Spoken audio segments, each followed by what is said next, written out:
ini take home saja. Nanti UAS baru kita soal gitu ya. Oke, baik, saya share screen dulu. Materi yang akan disampaikan sebelum penugasan take home. Bentar ya.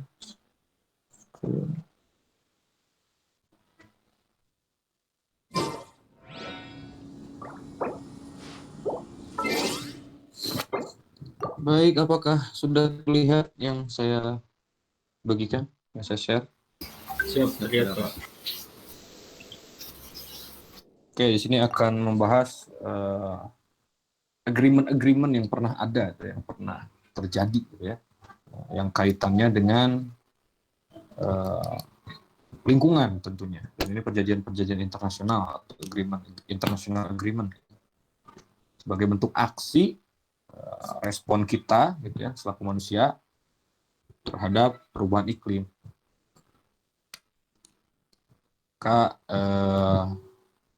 Sebagai bentuk respon gitu ya dari manusia terhadap adanya perubahan iklim, maka diadakanlah ada konferensi gitu kan, itu untuk menampung aspirasi-aspirasi dari keresahan manusia terhadap perubahan iklim ya, yang diwakilkan oleh negaranya gitu lah, seperti itu. Kemudian untuk menentukan juga aturan mainnya tuh gimana ya, aturan mainnya gimana nih selama beberapa tahun ke depan tuh kita akan melakukan apa, yaitu aspirasi-aspirasi yang diwakilkan oleh negara dalam suatu konferensi besar ya, yang dihadiri oleh beberapa negara ya. Kemudian dibuat juga ya konferensi kerangka kerja perubahan iklim untuk bagi Perserikatan Bangsa-Bangsa yang biasa ditingkat dengan UNFCCC, yaitu United Nations Framework Convention on Climate Change. Jadi UNFCCC ini itu adalah perjanjian lingkungan internasional yang dirundingkan pada KTT Bumi di Rio de Janeiro itu tanggal 3 sampai 14 Juni tahun 92. Berawalnya dari situ ya. Nah, mulai diberlakukannya itu tanggal 21 Maret 1994. Tujuannya apa dari UNFCCC ini, dibentuknya UNFCCC ini apa? Itu untuk sebagai bentuk upaya menstabilkan konsentrasi gas rumah kaca di atmosfer sampai dengan tingkatan yang mampu mencegah campur tangan manusia dengan sistem iklim, sampai ke tingkat itu. Dan kerangka kerja yang disusun oleh UNFCCC ini, UNFCCC atau triple C lah gitu ya, ini tidak menetapkan batas emisi gas rumah kaca yang mengikat terhadap setiap negara. Ya, dan juga dia nggak nyentumin mekanisme penegakan hukumnya seperti apa. Makanya nanti setelah UNFCCC dibentuk ini tahun 1992 dan berlaku 1994, ini terus bergulir ya dari tahun ke tahun ada perbaikan lagi, dikonferensikan lagi, dibahas lagi gitu, selalu ada pembahasannya tahun seperti itu. Nah, nanti akan kita kenal Kyoto Protocol, Copenhagen Accord, kemudian Paris Agreement dan lain sebagainya.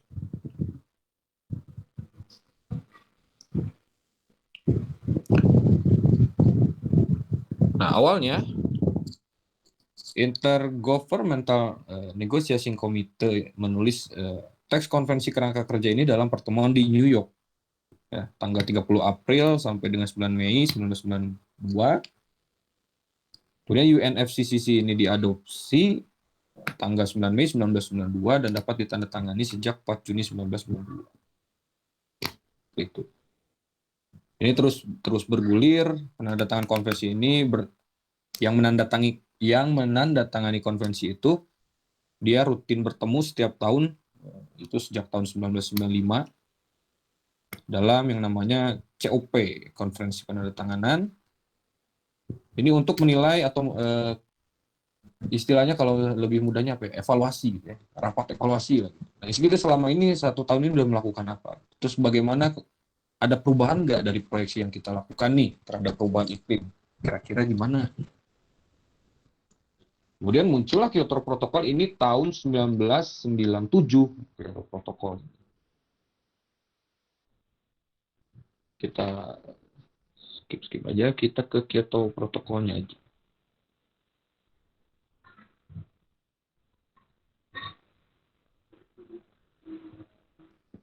Oke, tahun 97 Kyoto Protocol nih. Nah, kota atau negara-negara industrial gitu ya, sebenarnya kurang sebesar 5,2% dari tahun level yang ada di tahun 1990 itu, dari 2008 sampai dengan 2012 dari data yang dikemukakan pada Kyoto Protocol itu. Kemudian mana ya? Protokol Kyoto ini disepakati bersama dan mewajibkan negara-negara maju untuk mengurangi emisi gas rumah kaca. Tolonglah dikurang-kurangi gitu ya, negara-negara maju ini. Kemudian nanti dikenal lagi ada lanjutannya itu perjanjian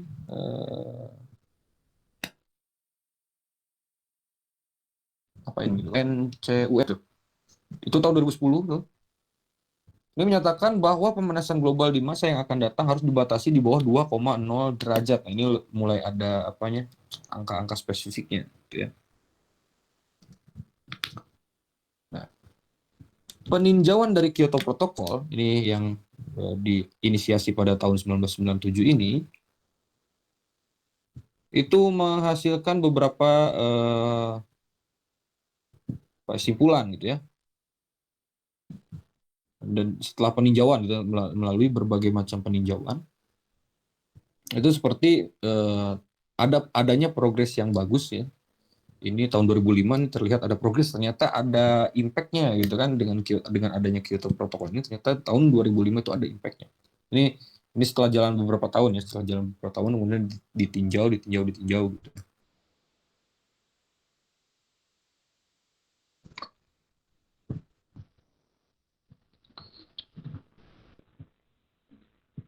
Jadi harapannya dengan adanya protokol Kyoto ini mereka mampu untuk pengurangan emisi gas rumah kaca itu rata-ratanya gitu ya. Kan gas rumah kacanya sudah saya sampaikan sebelumnya apa saja gitu ya. Nah, mereka harapannya adalah untuk mengurangi gas rumah kaca. Prosentasenya. Nah, prosentase penurunannya mereka targetkan 8% untuk Uni Eropa, 7% untuk Amerika Serikat, 6% untuk Jepang, 0% untuk Rusia, dan penambahan yang diizinkan sebesar 8% untuk Australia dan 10% untuk Iskandia. Seperti itu. Nah, kenapa diinisiasi seperti itu? Karena memang ada kaitannya ini ada apa ya? Ada hubungannya nanti dengan tugas kalian atau take home kalian. Karena memang si gas rumah kaca ini adalah penyebab, bisa dikatakan salah satu penyebab terjadinya perubahan iklim gitu ya. Bagaimana kemarin dijelaskan si gas rumah kaca ini menyebabkan efek gas rumah kaca ini menyebabkan efek rumah kaca ini menyebabkan pemanasan global, dan pemanasan global itu nanti berimbas pada perubahan iklim kan seperti itu.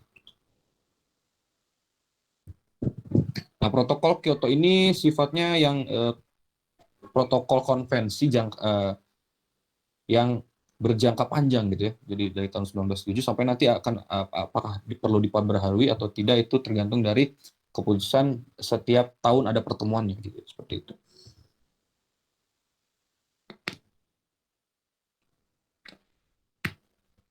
Nah, semua pihak ini lalu apa kaitannya ya protokol Kyoto dengan UNFCCC gitu ya? Kaitannya ada karena semua pihak dalam UNFCCC ini dapat menandatangani atau meratifikasi protokol Kyoto sementara pihak luar itu tidak diperbolehkan.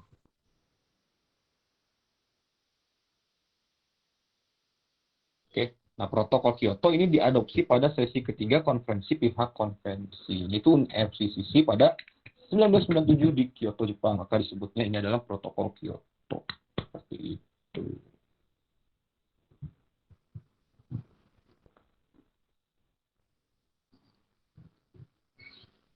Ini adalah target yang saya sampaikan tadi.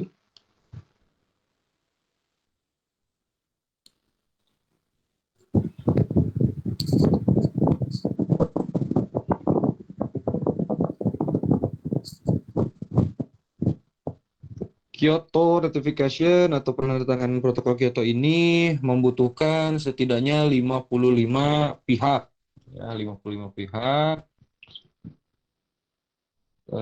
termasuk di pihak-pihak dalam aneks 1 ya. Nanti dicari aja aneks 1 itu apa. Dan pihak-pihak yang bertanggung jawab pada setidaknya 55% dari seluruh emisi karbon dioksida yang ada di muka bumi. Dan ini biasanya dari negara-negara berkembang.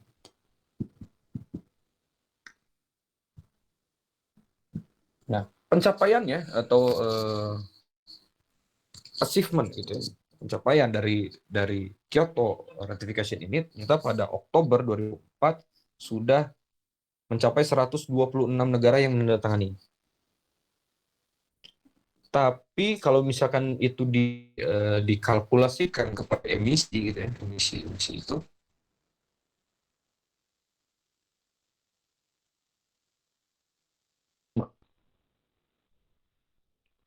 kemudian prospeknya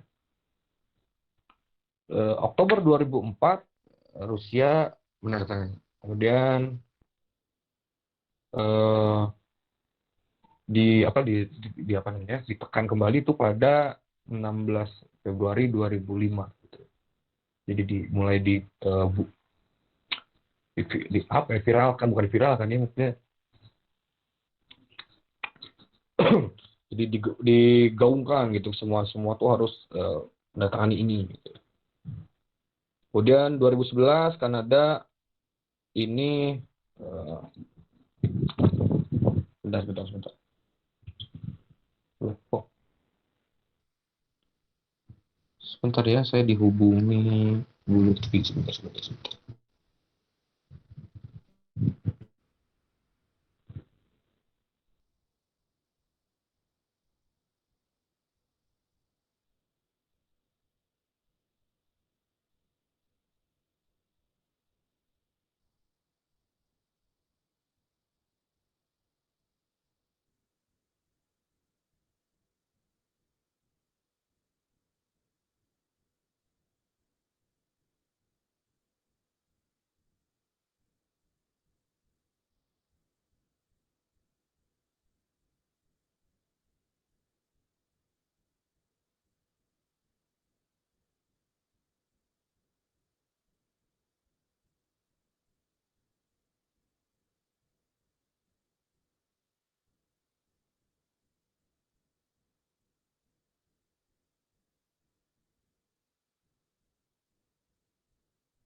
Oke, baik, dilanjutkan lagi. Maaf tadi ada telepon, ada masalah di Simas. Oke. Baik, selanjutnya 2011 nih Kanada keluar dari Kyoto Protokol ini dengan alasan adanya negara-negara liberal gitu ya, yang tidak kompeten gitu ya, tidak kompeten dalam mengatasi ini atau tidak apa ya, tidak konsisten gitu dengan apa yang sudah kita dibicarakan di protokol Kyoto ini, dan biasanya itu dilakukan oleh negara-negara yang liberal. Oke.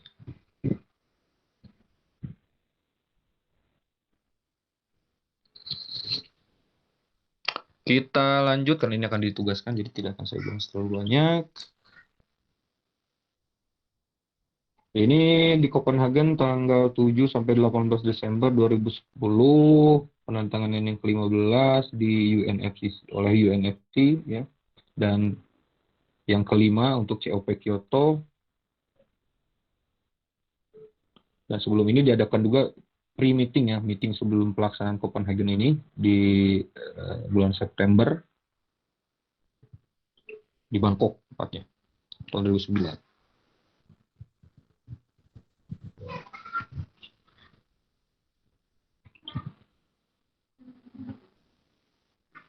Ada Copenhagen Accord. Ya, ini adalah hasil dari konferensi yang dilaksanakan di Copenhagen tanggal 7 sampai 18 Desember ini menghasilkan seperti ini.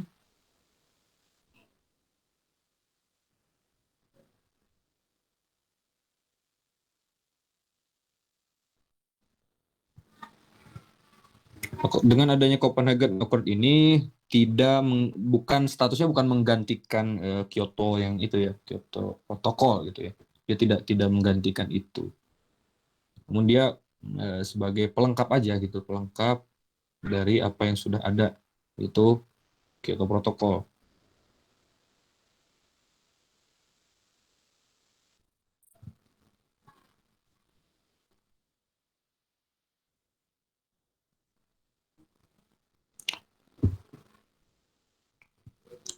Kemudian penandatanganan selanjutnya di Warsaw atau Warsawa itu tahun 2013.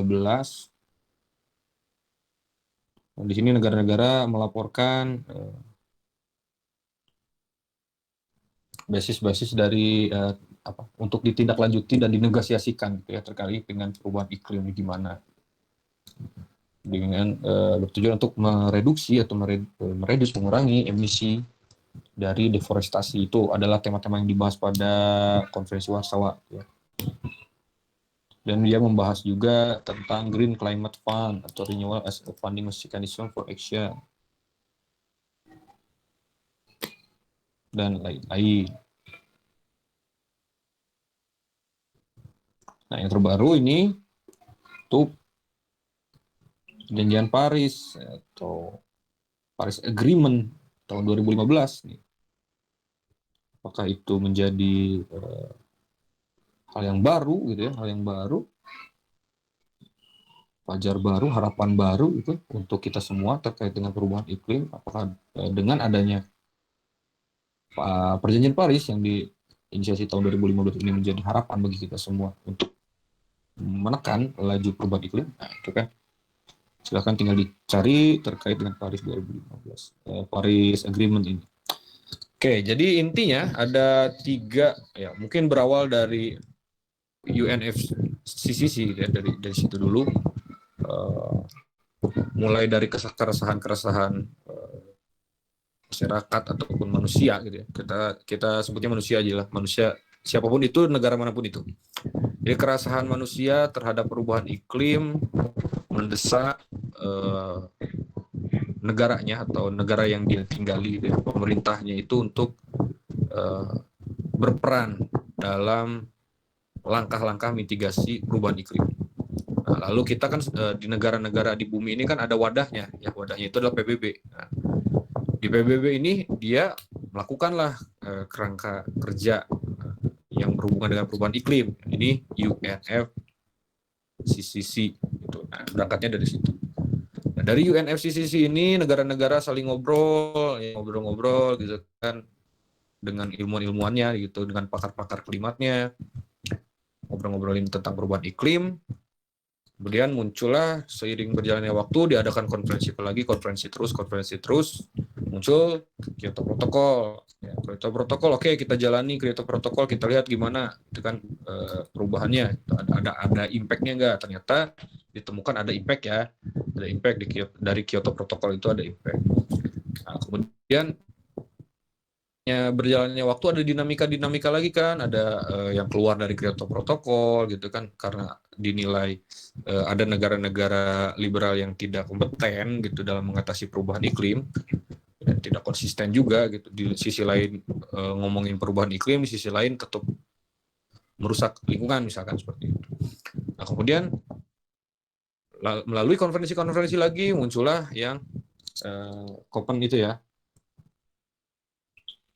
Copenhagen Accord. Itu di apa inisiasi oleh UNFCCC juga. Kemudian terus berlanjut lagi dibahas lagi nih tiap tahunnya apa udah cukup nih dengan Copenhagen Accord atau perlu ditambahkan lagi atau gimana? Muncullah Paris Agreement ini tahun 2015 yang ditandatangani oleh 77 negara dan yang yang berkontribusi melebihi 55% greenhouse effect GGE. Nah, termasuk di dalamnya adalah USA, China, dan Uni Eropa, negara-negara Uni Eropa. Oke, seperti itu terkait dengan perjanjian internasional yang ada di dunia ini, gitu. Dari awal bagaimana keresahan itu memicu pemerintah-pemerintah dunia ini untuk membuat suatu forum lah di PBB untuk membahas tentang perubahan iklim. Ada UNFCCC itu berlanjut terus-terusnya sampai temukanlah perjanjian-perjanjian yang ditandatangani oleh beberapa negara. Ada Kyoto, ada Copenhagen Accord, ada Paris Agreement. Nah, sekarang kita masuk ke ini ya, sesi UTS-nya atau take home-nya. Ini silahkan dicatat saja ya, saya diktekan saja. Catat baik-baik. Hanya tiga soal, nggak banyak-banyak. Ini dikerjakannya di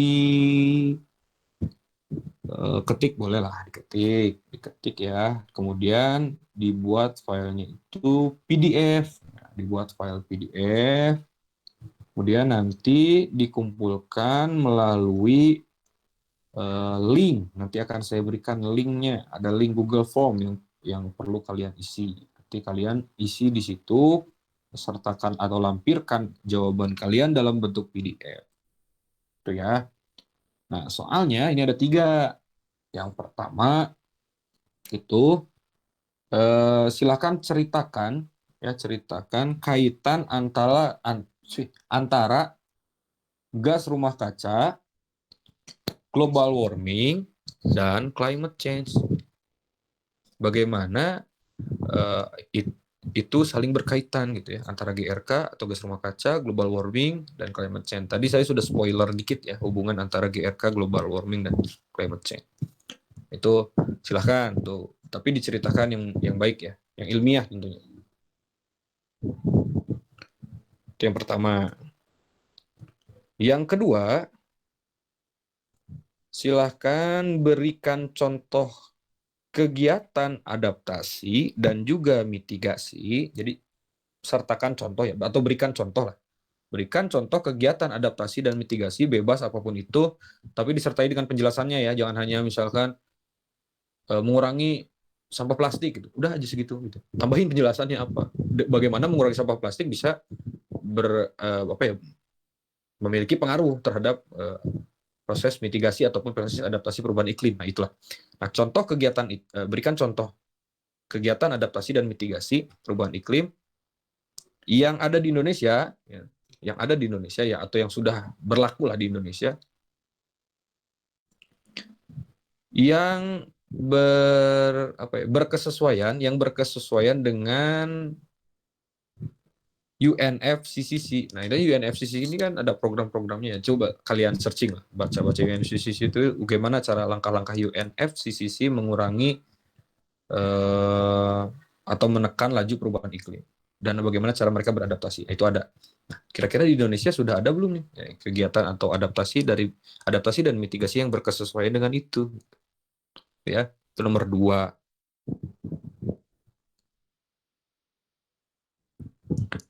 Nomor ketiga, nah yang terakhir, nomor ketiga,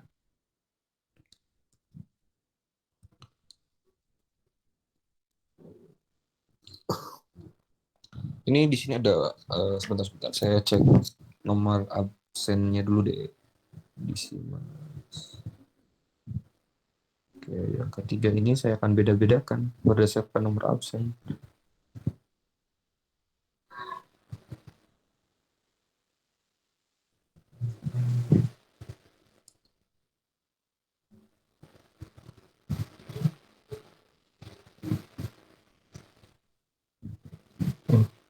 Oke.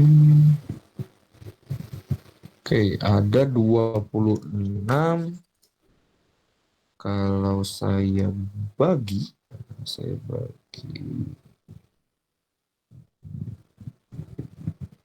oke, cukup lah. Oke, ada 26 taruna-taruni di kelas ini, maka nah ini soalnya beda-beda ya tergantung absen. Ini ada 3 nih, jadi nomor 3 ini ada ABC gitu ya, ada ABC. Yang A itu dikerjakan oleh absen 1. Yang B itu kerjakan oleh absen 2, yang C itu dikerjakan oleh absen 3, berulang. Berarti yang absen keempat mengerjakan yang A. Absen kelima mengerjakan yang B, absen keenam mengerjakan yang C, dan seterusnya dan seterusnya. Gitu ya. Nah, untuk yang A, nomor 3, poin A. Jelaskan ya, tentang call. Mulai dari sejarahnya, pokoknya saya bebaskan ya, cuma silakan mau, pokoknya intinya gitu, jelaskan tentang Kyoto Protocol. Nah, ini biar beragam nanti jawaban dari kalian gitu, meskipun soalnya sama. Saya tidak membatas-batasi. Bisa nyeritain sejarahnya tentang Kyoto Protocol itu bagaimana, atau misalkan dampak yang sudah diberikan gitu kan dari hasil Kyoto Protocol ini dan lain sebagainya misalkan. Itu untuk yang A. Untuk yang B, ini bedanya di tindakannya. Kalau tadi Kyoto, kalau sekarang Copenhagen Accord. Ya. Jadi jelaskan tentang Copenhagen Accord. Silakan bebas apapun itu.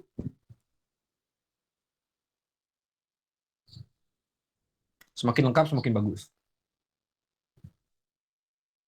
Dan yang terakhir sudah pasti adalah Paris Agreement. Ya, jadi yang A itu Kyoto Protocol, yang B itu Copenhagen Accord, yang C itu Paris Agreement. Ini dibedakan berdasarkan nomor absen.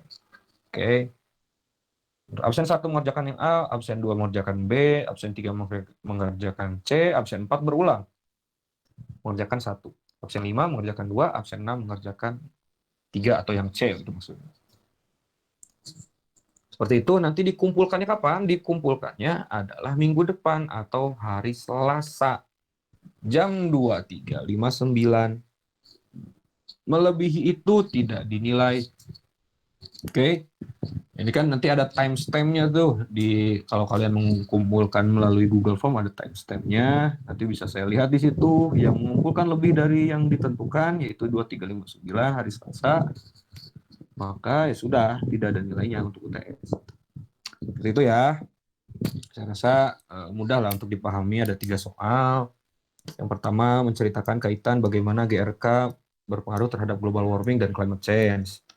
Dan yang kedua, memberikan contoh kegiatan adaptasi mitigasi di Indonesia yang berkesesuaian dengan agenda UNFCCC. Nah, yang ketiga, menjelaskan dari 3 perjanjian internasional. Yang satu Kyoto Protocol, yang kedua itu Copenhagen Accord, yang ketiga adalah Paris Agreement. Nah, mudah lah saya rasa.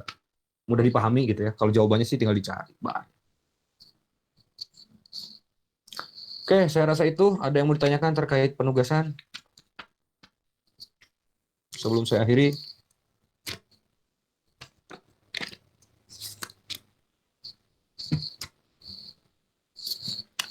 Kalau tidak ada, saya cukupkan sekian. Nanti silahkan masih ada waktu banyak untuk sampai dengan perkuliahan ini berakhir. Silahkan diisi dengan berkegiatan untuk memulai menuliskan jawaban dari 3 soal tadi. Ya, silahkan dicicil dari sekarang. Jangan di akhir-akhir. Nanti kan semakin banyak tugas-tugas yang lain. Saya rasa itu karena tidak ada lagi yang ditanyakan sudah cukup jelas. Nanti di belakang layar saja kalau memang ada yang mau ditanyakan terkait teknis ya. Jangan nanya jawaban. Nanya yang teknis pengumpulan, teknis pengerjaan, atau nama file gitu, pasti nanti ada yang nanya. Ya, nama filenya apa? Nama filenya udah saya kasih tahu sekarang aja. Nama filenya nama_npt_uts mitigasi gitu aja lah, biar singkat. UTS mitigasi. Oke, saya rasa itu yang bisa saya sampaikan. Sampai berjumpa di minggu depan. Minggu depan kita mulai kuliah normal lagi, mulai pertemuan ke-9 berarti. Nanti lebih banyak kita berdiskusi atau mempelajari tentang dampak-dampak perubahan iklim dan bagaimana kita memitigasi perubahan iklim itu di berbagai sektor maksudnya. Oke, terima kasih atas kehadirannya. Kurang lebihnya saya mohon maaf terkait dengan materi tadi ya, singkat saja, itu hanya tambahan saja, tambahan ilmu pengetahuan saja, tidak masuk ke RPS juga. Ya, tidak ada di rencana pembelajaran studi, cuma perlu untuk disampaikan. Saya rasa dan pahami, makanya ada juga di soal UTS-nya di nomor ketiga, karena memang itu perlu dipahami. Namun tidak menjadi poin tertinggi di antara nomor 1, nomor 2, nomor 3. Oke, saya rasa itu. Terima kasih. Assalamualaikum warahmatullahi wabarakatuh. Waalaikumsalam Waalaikumsalam warahmatullahi wabarakatuh. warahmatullahi wabarakatuh. Terima kasih, Pak. Terima kasih, Pak. Sama-sama.